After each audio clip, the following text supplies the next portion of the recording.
Assalamualaikum warahmatullahi wabarakatuh. Perkenalkan, nama saya Reza Maulana Alfarisi, NIM 1903211001119. Oke, di sini saya akan menjelaskan analisis tata niaga cabai merah di pasar Kanor.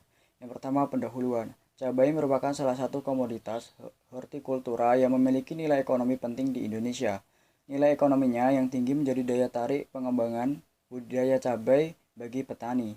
Permintaan produk cabai cenderung terus meningkat sehingga dapat diandalkan sebagai komoditas non-migas. Selanjutnya ada perbedaan tata niaga produk agribisnis dan produk non-agribisnis. Nah, untuk tata niaga produk agribisnis mencakup semua produk mulai dari sektor hulu sampai hilir. Sedangkan tata niaga produk non-agribisnis yaitu produk industri yang proses pemasarannya berlangsung secara distributif.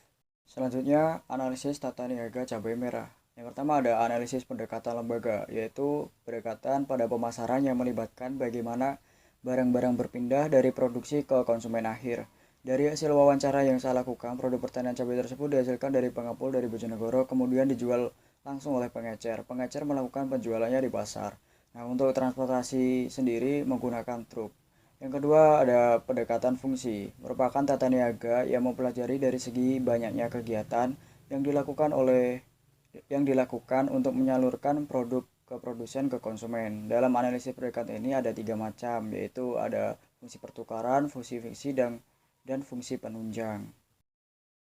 Selanjutnya analisis struktur pasar. Nah, dari hasil tabel perhitungan market share, nilai dari market share dan konsentrasi rasio di pasar Kanor, nilai dari market share sendiri dan juga konsentrasi rasio di pasar Kanor untuk konsentrasi rasio sebesar 0,50 dan market share sebesar 50%, yang berarti dari ketiga responden tersebut termasuk ke dalam pasar oligopoli longgar.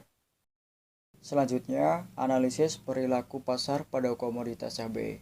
Nah, di situ ada lembaga pemasaran. Lembaga pemasaran atau lembaga tata niaga yaitu salah satu lembaga penghubung antara kedua belah pihak yang melakukan aktivitas bisnis di dalam suatu pemasaran. Lembaga pemasaran yang ada di Pasar Kanor adalah pedagang pengecer. Yang kedua ada saluran pemasaran. Saluran pemasaran merupakan lembaga yang melakukan semua fungsi yang digunakan untuk menyalurkan produk dari produsen ke konsumen.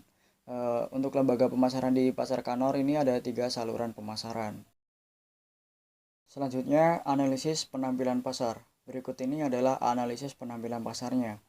Pada margin pemasaran 1 mendapatkan nilai sebesar Rp3.000 per kilogram di tingkat petani. Untuk saluran pemasaran 2 didapatkan nilai sebesar Rp5.000 per kilogram di tingkat pedagang pengepul. Dan untuk tingkat pedagang besar sebesar Rp3.000, sehingga total dari margin pemasaran untuk saluran 2 yaitu sebesar Rp8.000 per kilogram. Untuk saluran pemasaran 3 diperoleh dari margin pemasaran sebesar Rp3.000 per kilogram di tingkat pedagang pengepul. Untuk tingkat pedagang besar sebesar Rp4.000 per kilogram dan sebesar Rp5.000 per kilogram di tingkat pedagang pengecer. Jadi, total margin pada saluran pemasaran 3 sebesar Rp12.000 per kilogram. Untuk farmer share menunjukkan besaran bagian harga yang diterima oleh petani terhadap harga yang dibayar oleh konsumen akhir. Besarnya farmer share pada saluran pemasaran 1 sebesar 95%. Untuk saluran pemasaran 2 sebesar 84,90% dan terakhir saluran pemasaran 3 sebesar 81,53%. Selanjutnya penutup. Nah, di sini ada kesimpulan. Jadi kesimpulannya, harga cabai masih relatif mahal dikarenakan belum musimnya dan juga saluran pemasarannya yang banyak. Untuk saluran pemasarannya sendiri ada 3 saluran pemasaran. Saluran pemasaran yang kedua merupakan saluran yang efektif dan untuk struktur pasarnya mengarah ke pasar oligopoli longgar. Untuk sarannya sendiri, yang pertama, lembaga pemasaran yang ikut sebaiknya memaksimalkan fungsi agar tidak mengalami resiko yang dapat merugikan.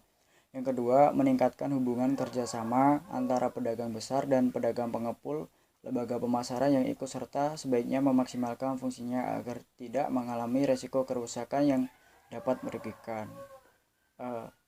Sekian penjelasan saya, kurang lebihnya saya mohon maaf. Wassalamualaikum warahmatullahi wabarakatuh.